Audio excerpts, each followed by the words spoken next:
I'm really upset because I'm lactose intolerant and I'll be very sick if I drink this. But I'm just smelling the bottle now, and I had my friend in my bubble taste it for me, and I drilled him on what is it like? What do you think? And when I just smell it, it's just pure chocolate with a little bit of that caramel note. Yeah. And it makes sense that the rum would give you that because you have that more molasses, you have that more Ouais, complex. c'est un rhum de it's a rum from molasses. So yeah, exactly. Yeah, It's a, yeah, yeah. you've nailed it. It's exactly that. Nicolas Duvernois is the entrepreneur behind Pure Vodka and Romeo's Gin, two popular brands of alcohol made in Quebec and available across Canada, France, and Great Britain. He's also a dragon on Dans l'œil de dragon, the Quebec version of Dragon's Den. And he's been there for 2 seasons, so he knows what makes a good company and a good product. But I figure even he was probably stumped when he was supposed to launch Romeo Gin X, a collaboration with artist Miss Me, back in April. Fortunately for him, the pandemic didn't deter people from drinking. Quite the opposite. Now, Nicolas is launching 2 more products, a wild blueberry and Quebec yuzu-flavoured vodka for the 3rd edition of Pure Vodka's Autographe series, and a creamy chocolate liqueur called Choco Crème. That's a holiday collaboration with Quebec chocolate company Chocolats Favoris. To taste those products with me and talk about what it's been like selling specialty alcohols during COVID, here's Nicolas. Hi, Nicolas. Thank you so much for joining me today. My pleasure. Thanks for the invite. I'm always happy to drink alcohol with somebody who makes the alcohol. That's a kind of a new fun thing for me. It's a nice quality to have. And since we've never spoken before, I'd love to start with a little lightning round. Usually I start with the drinks, but we'll work into that. Perfect. Since we are getting into the holiday season, what's your Yeah. favorite holiday cocktail? Oof, my favorite holiday cocktail, I would have to say it's a martini because I love oysters. During my when we had the right to see people, I loved receiving people, and I love oysters. And I think that vodka martini, of course, made with pure vodka, is the best way to start and an evening. Fair enough. Sweet or bitter? Uh, Look, smoked. I love like mezcal cocktails. I like when you make your own questions. Don't answer my questions. No, I love when people say, "Are you okay with those questions?" I'm like, I decide the answers, so I'm okay with all the questions. Sweet or bitter? Okay, sweet, sweet-ish, Sweet-ish over bitter. like a natural sweetness. Like the corn in your vodka, for example. Yes, yes. Anything that comes from nature, actually. But honey, I love honey. So yeah, First drink you'll have in a bar when bars in Quebec finally reopen. a couple of shooters, man. Of what though?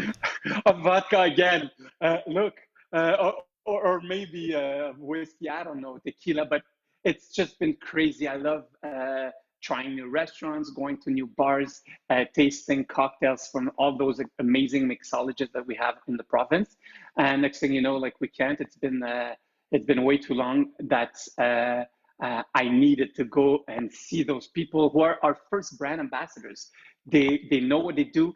They talk about products every single day of their lives. So they're so important for us, and I'm just sad to not see them more often now. So have some shooters with them. What's your favorite Montreal restaurant? Oof, I would like, look, it depends on the mood, but I love Beatrice. It's on Sherbrooke. It's a fine dining Italian place. I love Brasserie Bernard on Bernard. It's a French brasserie. I'm pretty easy within the choice of food because I love food, so I'm pretty open. I love Punjab Palace on Jean Talon, and it's $8 for the entire family. So I'm pretty easy, but it's super difficult to answer that question because there's so many new restaurants or new menus getting out of the existing restaurants that it's hard to say the favorite one because they all have a special touch. And I just love going back every couple of months and see how they change the menu. And there's some classics like it's not that old, but there's Stella Pizzeria on Laurier. The owner Nathalie and her partner, they're just amazing. And I love the entrepreneurs, the restaurateurs behind the restaurant. So sometimes it's because of that also that I love a place or another. And Natalie also has a place in the Old Port. I think I interviewed her. Yeah, yeah, What did and she she has just Brasserie open? Bernard also. Oh, right. Yeah, Yeah, yeah, yeah, yeah. yeah. What's her Old Port place again? Look, I can't The remember. Indian place, I think. Yes, but she's partnered up 409, with. something like Yeah, I that. was about to say 209, but 409. She partnered up with the Holder brothers for Brasserie Bernard, and she's just a savvy entrepreneur. And she's a human entrepreneur, which I really love. It's funny to So you say. like the story, and Yes, of I'm like, I'm course. just focusing on the food there, but the food is good too. Do you have a favorite bar in the entire world? Is that about the owner too, I probably? yes, of course, and that's hard also because there's a lot of bars that it's my they're owned by good friends of mine. But I would have to say that Chateau Frontenac, Christmas Oh, season, oh when yeah. we're allowed to live. You're gonna make It, me cry. I know, I know. But that's why I drink now. I have a new purpose of no, but for real, when it's Christmas, every Christmas we go. I have three kids. The the magical moment of being in a really wintry city at Christmas time, full of tourists, full of decorations, the heat of like a real wood fire pit, the amazing food, cocktails, Italian wine. I'm like, "Ugh." It's just a magical place. I think it's a magical place every holiday season there. It Yeah, just feels so perfect. I wonder what it'll be like this year. Uh, I will go, that's for sure. But yeah, bring a few bottles with you and walk around drink outside. in my room, I don't care. Yeah, there you go. So in general, which do you prefer, your gin or your vodka? It's really difficult, and I hate to say that. It's like my kids. It depends on the day which one I prefer. What um, about today? What would you go for I would today? have to say that Pure Vodka made everything possible. Pure Vodka was the first one in Quebec, the first spirits in Quebec. It's just an incredible story, not because it's mine. It's just I see it outside of me now, Mm. and Pure Vodka has won so many awards, is really recognized as one of the best vodka in the world, and that for me is when it just I feel proud when I think about Pure Vodka. Mm. Romeo's Gin is just a love story. First of all, becomes with the word Romeo, the name. It was, by the way, the small story, the name of my dog that we had the privilege of having in our lives for 12 years. And it's also a love story with art, hence the name Romeo. Um, Choco Crème is our new product, like a chocolate cream, and it's just the definition uh, of everything's possible. It's just a crazy idea that I got in a crazy moment where nobody really believed in it ish, except me and the other entrepreneur who owns Chocolats Favoris, Dominic. And next thing you know, we we had a really brutal battle with our team to make things happen, and it was worth it because we launched an amazing product. And my RTD line, because we have a lot of cocktail in cans, they're just my maybe my favorite kids, let's say, because I I had the Maybe idea. cousins. Maybe Yeah, they're yeah, like yeah, cousins. exactly. But I had the idea because I wanted to have a great cocktail in a can. So it's like, Mm. yeah, it's like my best buddy. Did you get sick of your vodka and gin then? Were you like, okay, I need to make this chocolate thing. I need to make these alcohols in cans because this is not enough? Or is it just bigger and better? No, I think it's really the passion of building something. I wanted to be an architect when I was younger. I love design. I love art. I love everything that needs work to do or to achieve. And So and everything then. yeah, but Anything worth achieving, I guess. yeah, and worth taking the time of doing. Mm. There's a lot of things that we do every single day, but it's rare those moments or the things that we take time and precision and passion and we persevere to achieve a certain goal. So I love, Which Sorry, yeah. So I was just gonna say, which is your gin, the Romeo X that you made back in April? Like that would have taken a long time to get to the market. So you were supposed to launch in April. You did launch in April, right? Yeah, we did. The Romeo Gin X, like you said, it ties into the art project. It ties into your love of art. Yeah. And so, but you're right at the beginning of the pandemic. How do you market something when you're selling that art, that romantic vision, when everybody's just thinking about a pandemic? Look, we were working for a good year on 2 new products. So Romeo's Gen X, and which is our Romeo's but watermelon flavored naturally, and our Romeo's Gin Spritz in a can. So we had this amazing launch plan, and it included like outdoor events and like bars and restaurants and ambassadors that were going all over the place. And within a couple of hours, the 1 year of work done, gone, yeah, and totally disappeared.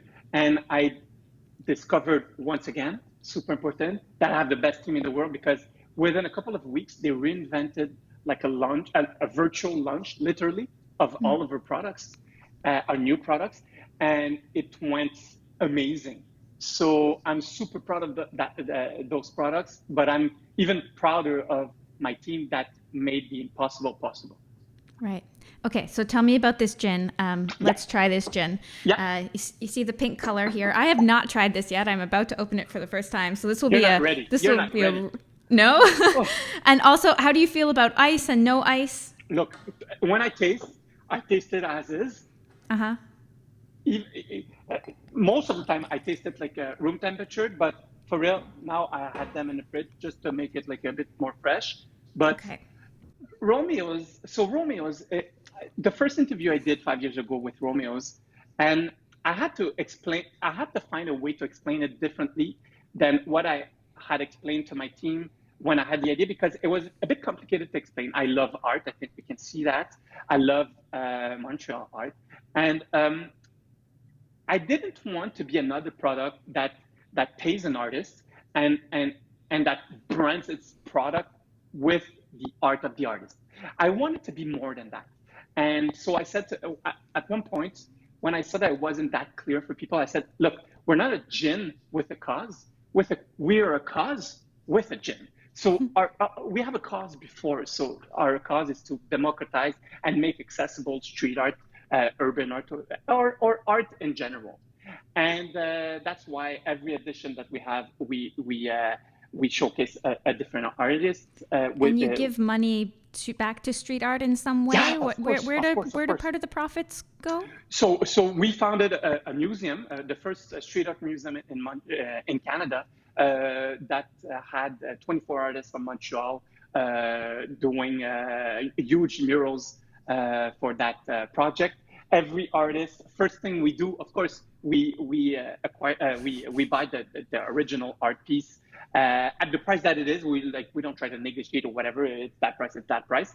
And we also work constantly with them, of course, by paying them on special products, on limited editions, on a ton of things that that are super important for us. So Romeo's Gen X, I'm a bit jealous that it's not my idea. It's the idea of my right-hand man, Stefan, who's VP here. And he had the idea of blending watermelon with our original recipe. Why? Because watermelon is the same family as cucumber, and Romeo's Gin is a gin flavored with dill, lavender, almond, juniper, and cucumber, and lemon. So he had the idea of blending those two together, like really lightly, let's say. And it was just the first sip on the first tasting that we did. We knew it would be an amazing product, fresh tasting, easy to drink, and totally different than our product, but at the same time, almost super close to our product. So it's weird. Yeah. Do you infuse that into pure vodka, or is it a different alcohol you use as the base? No, it's we start everything with pure vodka. So that's a bit of our secret. So it's already a very high quality gin, as opposed like a lot of people just use a grain alcohol, like an Everclear, like high proof kind of thing. And I think you can do amazing products with a lot of different types of methods. But us, since we produce pure vodka, it and makes sense.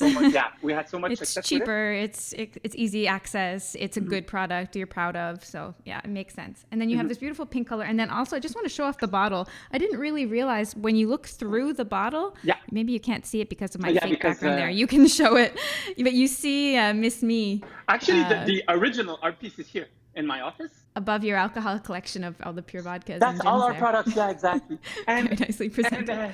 But also, cheers. Sorry, I didn't actually taste this yet. I need to cheers you first. Okay, taste it and you'll see. Santé.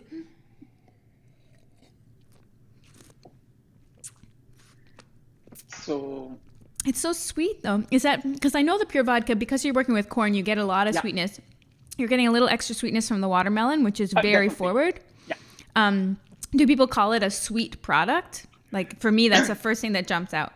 I would have to say that when you mix it with a tonic or soda, which 95% of the people do, it takes away a bit of the natural sweetness of the watermelon that's really in your face. So when you taste it as is, but in cocktails, the sweetness becomes less present, but more like round, maybe. Yeah, more round, exactly. Yeah. So this makes a lot of sense to launch in spring. It's really refreshing. It's very fruity. What were sales like through summer? How did it go? You said it was really successful marketing. Like, what were people buying? So super proud because we were the first week of our launch, the most sold product in all the products in ACQ, wine included. It was really, wow. It was one of the biggest success in ACQ's history for first week of launch. We had an amazing couple of, let's say, 4 or 5 weeks of selling it, and that's a cool story to say. And when we did our second production, we had maybe, I don't know, I think we produced 24,000 bottles. We sent it to ACQ, but we discovered that the rose the color faded like within 48 hours and became a kind of a bronzy, like yellow bronzy. Was it oxidizing? What was happening? So look at that. So we tasted the product, tasted the same thing, and we knew that there was a possibility, a very hard, certain possibility that it would fade over time with natural color because it's the natural light because it's a natural coloring. But within 48 hours. So we asked ACQ tasted it. They're like, no, tastes like the same original. And they said, do you want to still launch it or not? And I'm super proud of what we did because it cost us a fortune, but we decided to not launch it and bring back all the bottles, the 24,000 bottles. Why? Because we have a respect for the client, and our gin is supposed to be red, pink. Pink, yeah. Not another color. So what? But even though it tasted the same, you don't want to present the wrong product. Yeah, I have a lot of respect for any brand that does that. It's smart, and you're lucky you had that money. But what do you do with the leftover gin? Is the first question, and then the second question is, how did you fix it in the next batch? Yeah, so we've worked a good 4 or 5 months on R&D to make sure that we were able to find the perfect recipe because it's all it's chemistry, so it's always a question of recipe. So what was the problem? What was there not enough of or too much of? For real, it was a lot of little problems here and there that like natural light, the fact that the temperature of one boiler and this and that. So it was like a plurality of little reasons that made it possible. And we're still working really hard to make sure that it won't come even in 4 or 5 months. Now the products, they're okay. We did a lot of test recipes and stuff like that. But it was a hell of a stressful moment because you have an amazing product. You have one of the best success story in years and years at ACQ. And then you have no product. Take it back. Yeah. And most of all the pressure that we had is literally thousands of messages on our social media. I don't care the color of your gin. I'm addicted. I need your gin. It tastes so good. My wife's gonna kill me if you say no. Like a lot of like people went nuts. Yeah. But we have too much respect for the product, for our clients, and for how we work. So yeah. So how long did it take you? How long did it take good you? 5 months to launch it again. Okay. Yeah. So all through the late spring and summer, then there's nothing going into the SAQ. They're empty, or they hadn't sold out yet. No, they sold out. They had completely sold 10 out. days. Yeah. Okay. So, wow. Yeah. So. But you still had your other gins on the market at least. Thank God. Thank God. Yeah. Yeah. If it was our first product, I don't know how we would have survived. Wow. Yeah. Makes sense. And then what did you do with that leftover gin? You would have had to launch it at that point, I'm sure. Yeah. So it's still in our warehouses, and we do tests with them. So there's a lot of bottles. For, company parties. I mean, I'm sure it still tastes amazing. Yeah, it's amazing, so but it's not just the color. Yeah. It's like if you order, I don't know, a red Ferrari, it's not blue, it's red. You know? Yeah. So Christmas party 2022, basically, or 2021, or New Year's Eve party 2020. Maybe, exactly. 2021. Okay, that makes sense. And I know you were also making hand sanitizer back in the spring. All the alcohol companies were. How long did that go on for, and how did that production happen? Oh, we still. You're still making it? Okay. Yeah, it's a monster. We built a monster and we can't stop. That's the worst part. But you had capacity to do that? You had enough space, you had product? We had the capacity, but for real, within a couple of weeks, we surpassed our own capacity. So we did a lot of co-packing with several pharmaceutical companies, actually with 3 of them. We did a lot of products. It was a mission.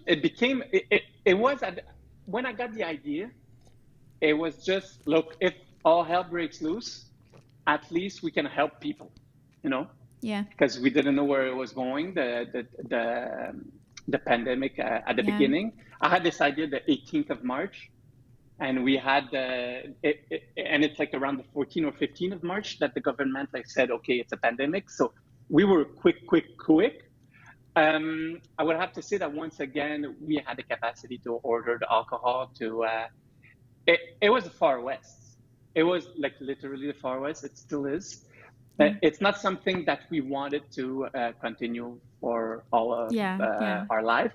But when we tried several times to stop, and some of our most precious clients and important clients, some hospitals and stuff like that, they're like, look, we really need you're our sure place to go. So look, we're fading out because we can't I can't have 4 companies at the same time, No, you're a gin and vodka company. You're not a hand alcohol company. But it grew bigger than expected, way more faster than expected.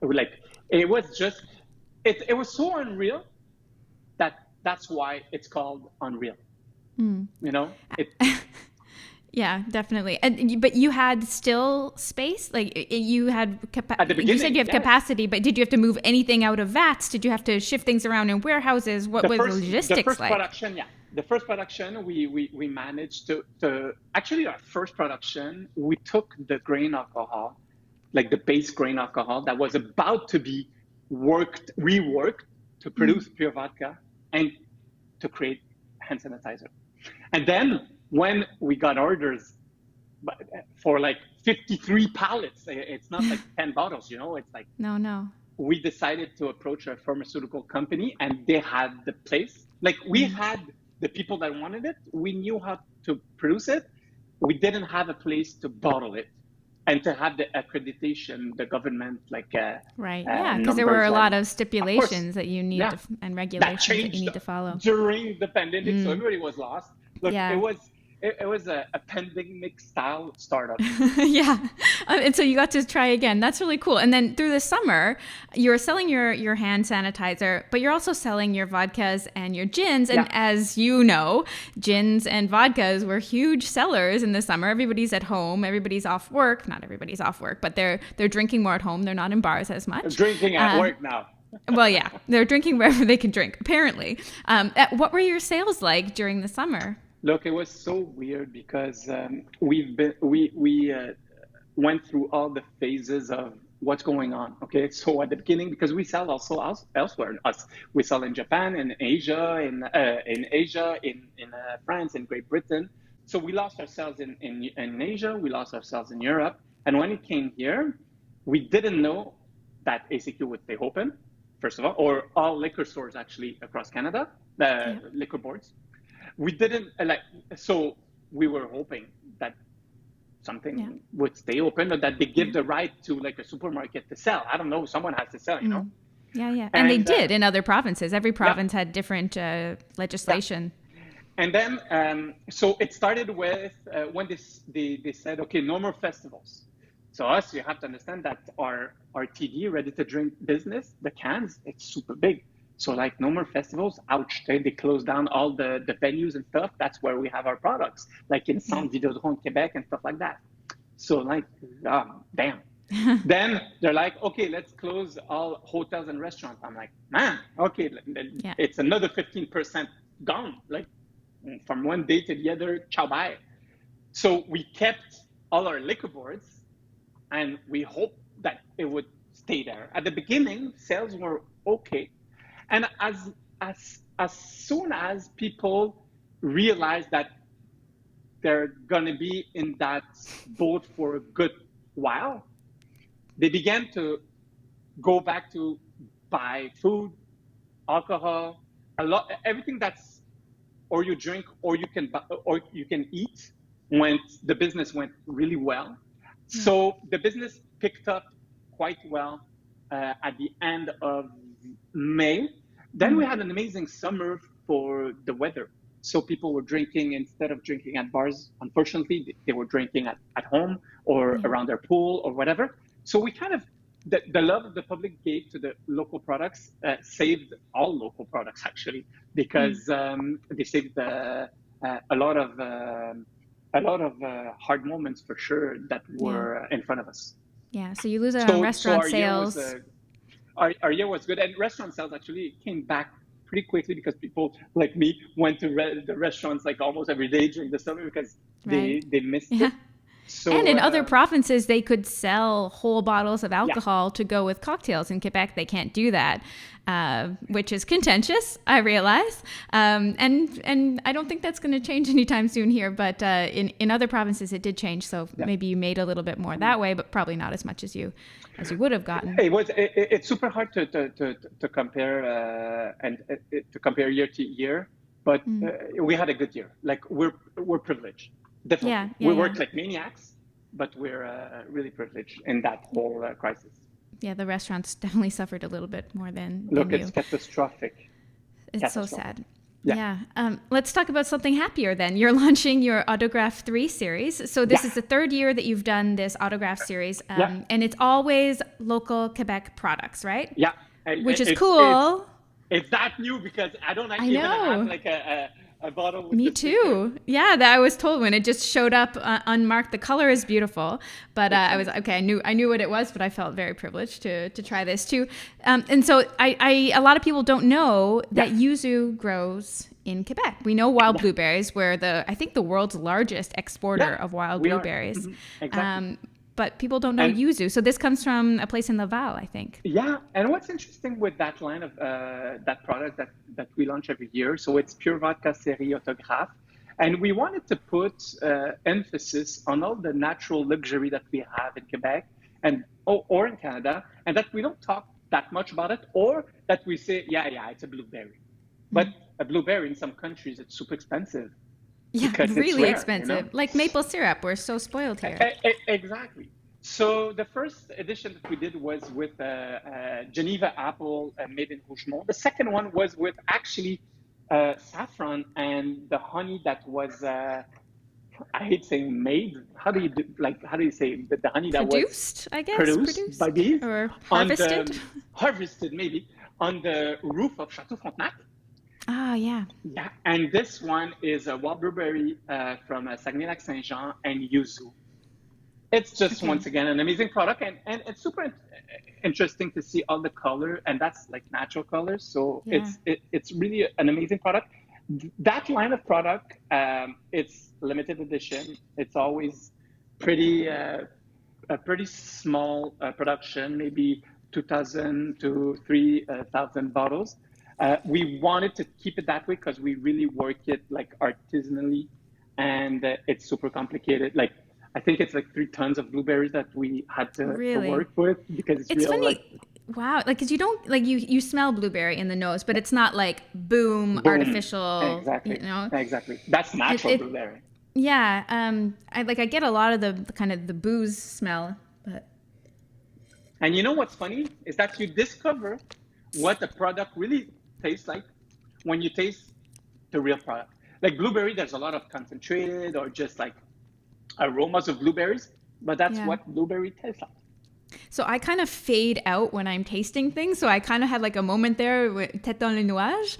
And I was listening to what you were saying, but what I was really thinking was, I really like how subtle that yuzu is because it's very soft. Because if you never, for anybody who's watching or listening to this, if you've never had yuzu, it's a Japanese kind of citrus that it doesn't really taste like lemon, but it's compared mostly to lemon, but it has more of a floral nature, like a more, not even like a It's mere like a lemon. romantic lemon. Yeah, like I don't know how to describe a flavor if you've never tried this unique flavor because it's But not I like like a it. mix of this and this and this, but it softens the It's like blueberry without yeah, let's making say it it's a sour. lemon, but it's made like a nice crafted sashimi. You know, it's like a lemon. It's It's like like a a sushi Japanese, nouveau, like yeah, a it's like a like a Japanese lemon Nobu that's like style. handcrafted. Yeah, exactly. It's like a fancy lemon. There you go. Mm. But it's amazing. Yeah. And it doesn't make this sour because you have so much sweetness from the corn in there, and then you have that like nice flavor from the blueberry, which is subtle, and And then you know what the I hard love booze. with that line of product is uh, I love the color. I love the fact that you drink real color first of all, and that it's like nature in your glass, you know, Yeah, and that's I, amazing for me. kind of it looks like it's going to be a really sweet dessert wine, and it's not. Not at Um, all. Not at all. I wouldn't want to shoot this because it's so nice, but you know it's not. It's like a strong alcohol that you could very easily drink as opposed to like an ice wine or an ice cider or something that's kind of cloyingly sweet and really With overpowering. cheese, with cheese, this Yeah, well, let's is talk amazing. pairings. Yeah. Yeah. So, what you'd have this with cheese? Would it be with a meal or is it more cocktail, apéro, Okay. and digestif? I'm going to tell you something that I discovered is that when you work, vodka is amazing to work with because it's the best partner. It goes almost with everything. And when you take an amazing product and you blend it with an amazing vodka, it makes something interesting that you can work with. And our first 2 series, like I said, the first one was with Geneva apple, which is a bit of a tart. I like an apple that tastes almost like cranberry. It's red inside. And the second one, based out of saffron and honey. Well, actually, the two of them I cook a lot with, and salmon. So I marinate salmon with I like drown the salmon. You can't drown a salmon, but you understand what I Yeah, mean? yeah. Like in a Ziploc. And I It's put already it, dead. You can do whatever you want yeah, to the I know, I salmon. have to play with it. So I Sorry, put it vegans. maybe, no, but he wanted to be eaten. But so at 24 or 48 hours in a Ziploc or whatever. And then you take out the salmon. And me, I eat with cocktails sometimes instead of wine. And it's just amazing. But also, for some reason, the 3 editions that we do, that we did as of today, they're all amazing with an amazing platter of Quebec cheese for some reason. Okay, so you just made me really excited. And would you be horribly offended if I cured salmon in your Of blueberry course not. vodka? Because like No, lox or something like any imagine. kind of smoked salmon or cured salmon, you can use vodka for that, and that's exactly what I want to do with this now. Tiny And bit of sweetness. a brunch Oh yeah, cocktail. there you go. I'm gonna try this one. It's been in my head for a couple of time, but I want to try this one with like maybe a fresh orange juice. I think it could Yeah, be an amazing thing. because that's citrus that would pair really Yeah, nicely with the yuzu. yeah, and Yeah, I it's get like it. an alcoholized smoothie, liquid Mm. smoothie or something. I don't know in the morning, And what but about the gin? What would you eat with the gin? the gin definitely Scandinavian food. I love those little blinis Um, I don't know, Caviar. Yeah. caviar, So something exactement. like salty to Um, cut through. And yeah, like any gin, I guess, would work with that. I think we have cucumber and dill in our gin. So Mm. it really is a very good Okay. friend of salmon once again, and I love Yeah. fish. So everything that's oriented, let's say, Mm. and fresh, What yeah, about definitely. cream? What about cream? Because you think so much when you have dill, you think of like a creamy northern flavor on bread, something like that. Would that work, or does cream not work with gin? I don't think it works with gin. I think cream works with more brown alcohol. Like Mm. you can be. I tasted once um, uh, corn cream whiskey. It was out of this world. Oh yeah, And because it's so creamy and sweet on its own. I mean, you can make ice cream out of it. It's so good. look, I saw it on the menu. I was in Kennebunkport in the states, in the state of Maine, and I saw it on the menu. I'm like, what? So for sure, I'm gonna taste it. Yeah, of course. And Kindred then spirits on that. If you don't know what it is, you try it. and then I tasted it, and I'm like, okay, it's the best thing ever. And it was an aged whiskey. Can't remember. I think it was George Michael.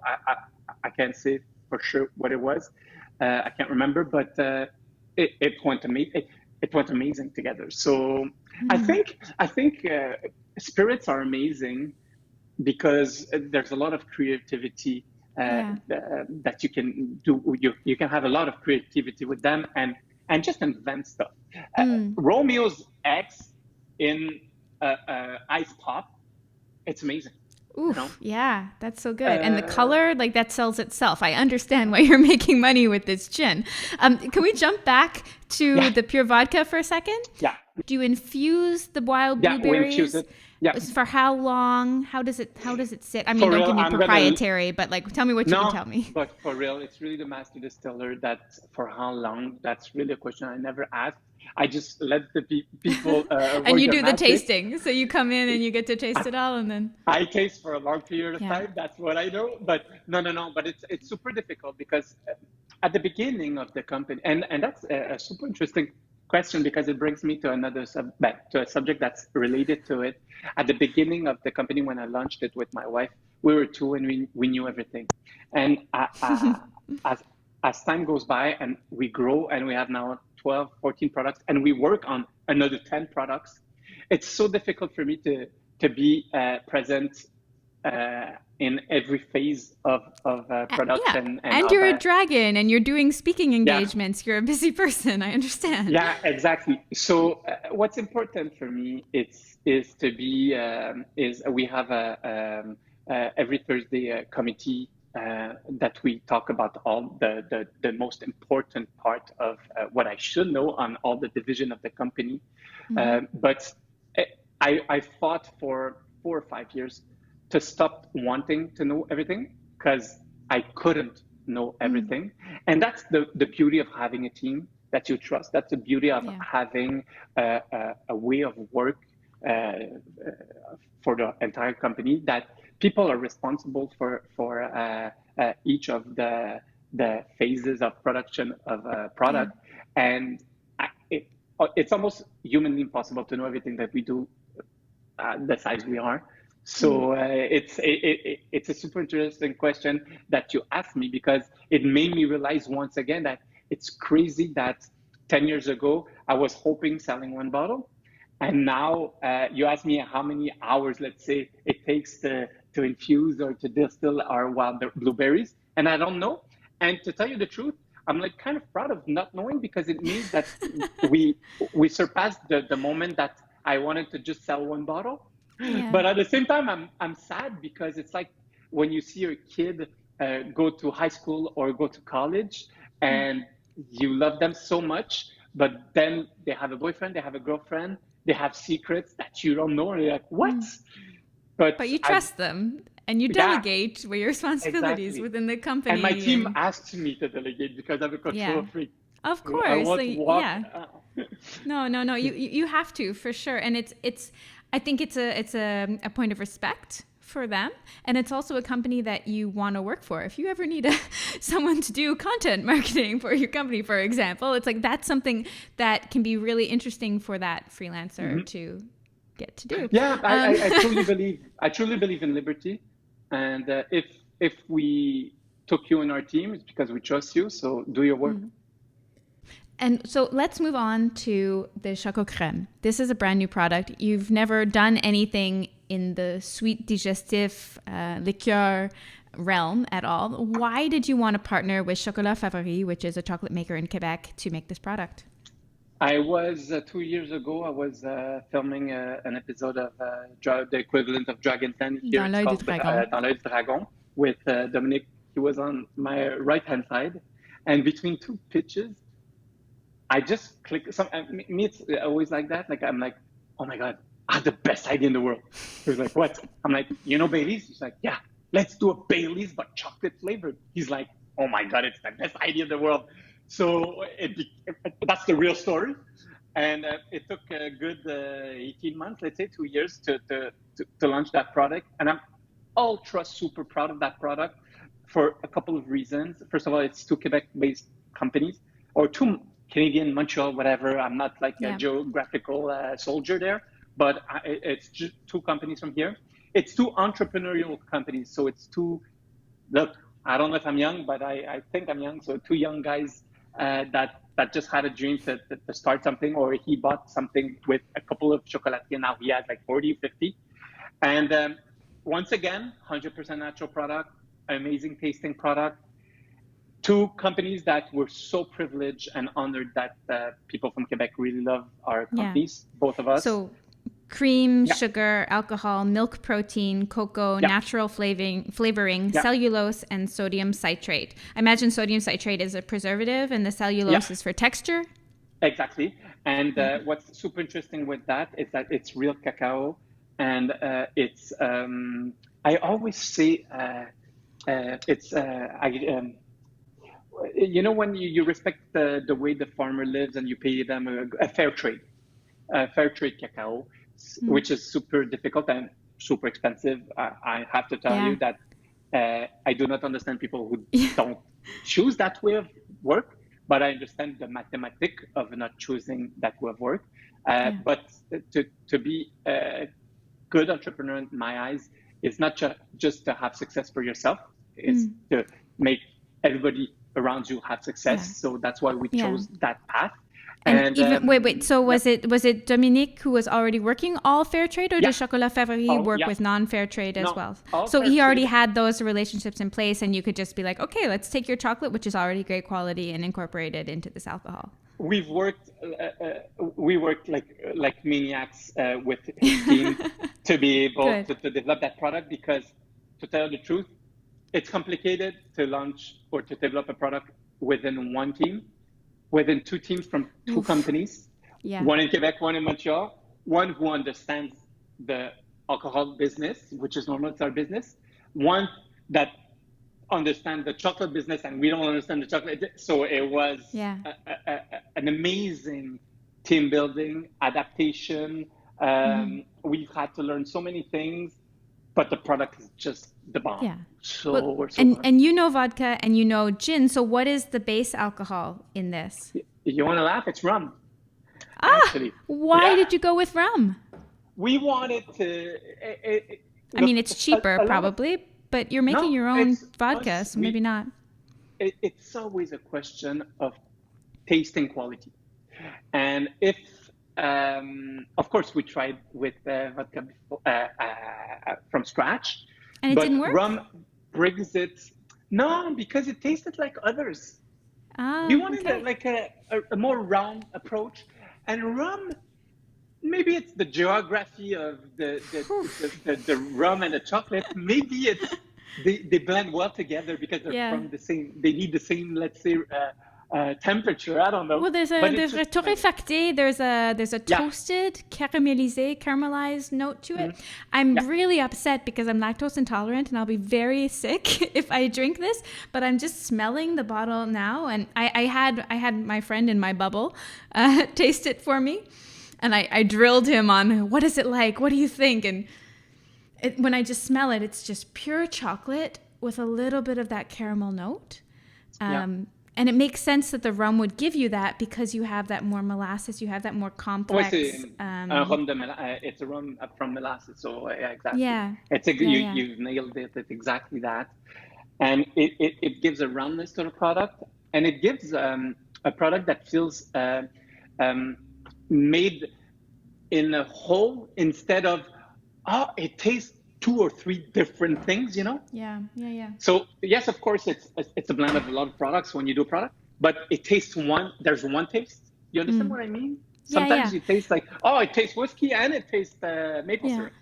Well, you're used to working with so many spices for the gin. So was it more complicated to make this in terms of the flavoring because you're working with so few ingredients? Or was it less complicated because you're going for one rounded flavor and you're not working with 17 botanicals or however many you're using in a gin? So it's super complicated. First of all, because there's lactose, so all the laws and regulations Tell me about regarding it. the production and the allergies that can come with it. And it's also super difficult because cacao can taste something and can taste the exact opposite. Yeah. So if you talk to anybody who's working with bean to bar, they're going to tell you, you know, if you have your origin in Peru or if you have your origin in Madagascar, you're going to have a completely different chocolate. So do you know where this chocolate is from, by the way? Like coffee. It's like when you take a coffee from Ethiopia and a coffee from Venezuela, it's not at all the same. The same product. The cacao comes from. I can give you the answer, and maybe you can add it because I'll put it in the show notes. But I have the answer, but I don't want to look in my computer while. No. It's fine. It's fine. Tell me later, and I'll put it up after. No problem at all. And then so this is an after dinner drink. What would you pair this with? Besides chocolate, obviously. But actually, I put it in my coffee. I put it in my ice cream. I actually tried cake with it, and the problem I had is that one of my girls is a celiac, has a celiac disease, so everything in my house is gluten free.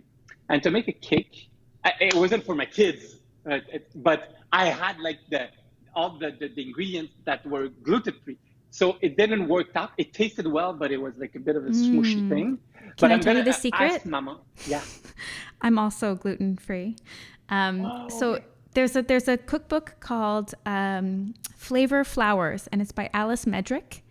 And it's separated into categories of different gluten-free flours and what to do with them. And there are certain flours that pair really well with chocolate because they have that kind of toasted caramel note. So actually, like a corn could maybe work really well because it has a little bit of a toasted note, but it's very light. If you want something really big for like brownies, you use teff or maybe even buckwheat because that's local to Quebec. Yeah. But it has a little bit of a bitterness. But teff, it also has a bitterness, but it works really well with chocolate. So that might be your saving grace. So we cook always because our kid has this disease, and I'm not surprised now that you are lactose intolerant because most of the time it comes together. Yeah, nuts in on our side, but all my products are gluten free. In 15 years, she will be able to drink. Which I love because I mean, people say distilled alcohol. If it's distilled, then even if it's made from wheat or from rye or whatever, it's fine. But I really appreciated that yours was made from corn because I didn't have to worry about isn't it safe for me. No, us it's we even have the accreditation from our from the corn producer that it's really. Gluten free.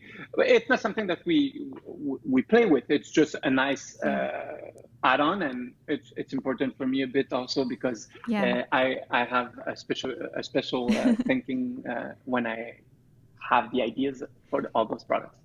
You mentioned Bailey's before. Who are your other biggest competitors on the market for this product? I mentioned Bailey's, but for real, I love Bailey's also. We're chocolate cream liqueur, a fine chocolate cream liqueur. So there's not. So it's like crème de cacao. How does this compare? There's not that much on the market, you know. Yeah. There's a couple of nice products in Quebec made out of maple syrup and cream or Irish cream approach. Sortilège type thing. Yeah. But they're not chocolate. It's whiskey based. Yeah. And not us.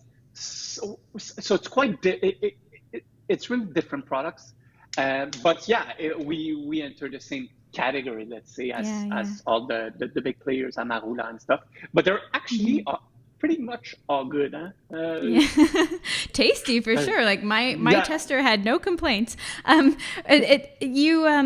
You mentioned that you have it with hot chocolate, or you can have it with ice cream. Would you cook with it, or would you hate me if I cooked with it? Look, I tried like I'm gonna try brownies and stuff like that because I'm pretty sure it's gonna work well. But what I did the other day, Chocolats Favoris is known for their chocolate fondue. So we had on the table a lot of like strawberries and like little fruits from Quebec and a bit of from somewhere else. And we put the chocolate fondue. It was just me and my wife. We had a great not time. Your kids. You're not feeding the alcohol. Kids were sleeping. Sleeping. Good. Even the 3-month-old was sleeping. So that's why we went lucky all out. you. Wow. Okay. You must be very tired. I'm especially happy you're here with me today. So we put the fondue, and on top of it, like, put maybe, I don't know, 2-3 shooters of the cream. Okay, so maybe the 3-month-old is not sleeping so well if you're just downing the shooters at the end of the night. But it's a great opportunity when you have so much around. What about your holiday traditions with your wife and with your family? What do you think you'll be having for holiday dinners this year, and what alcohols are going to be incorporated?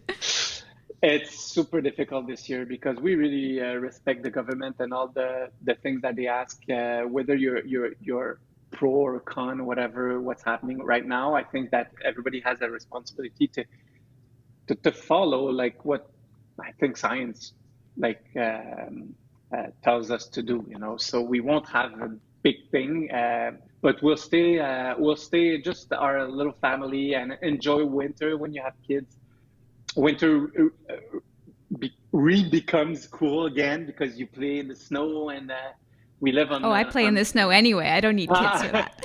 Not me. So now I even bought like a snow pants. That was the first time in like 30 years. So it won't be something fancy, but for sure there's going to be a lot of food. I discovered for some reason last year that I love cooking.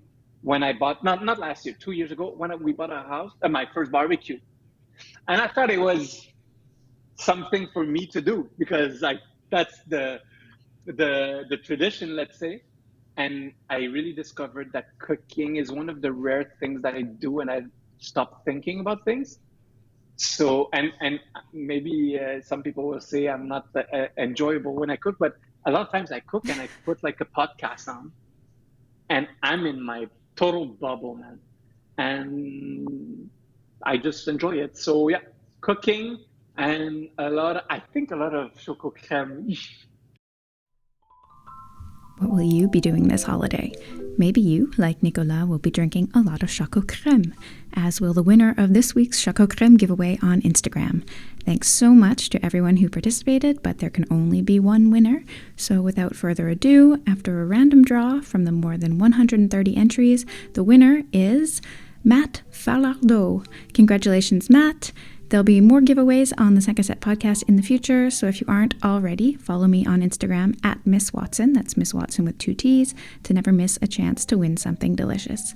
If you love food and drinks and hearing from creative people like Nicolas Duvernois, please support the podcast however you can, whether that's by leaving a review on iTunes or YouTube, or recommending the audio version on Spotify or Pocket Casts to your friends. If you want to sponsor the podcast, that's another great idea, and it goes a long way to keeping this production afloat. Reach out on Instagram at Miss Watson or on multiculturiosity.com, where you can also find recipes and more about my other food writing and journalism work. If you have recommendations for future guests for this podcast, you can reach out in the same places. And most importantly, thanks for listening. You can find links to everything Nicolas and I mentioned in the show notes wherever you got this podcast. Until next week, drink something delicious wherever you are.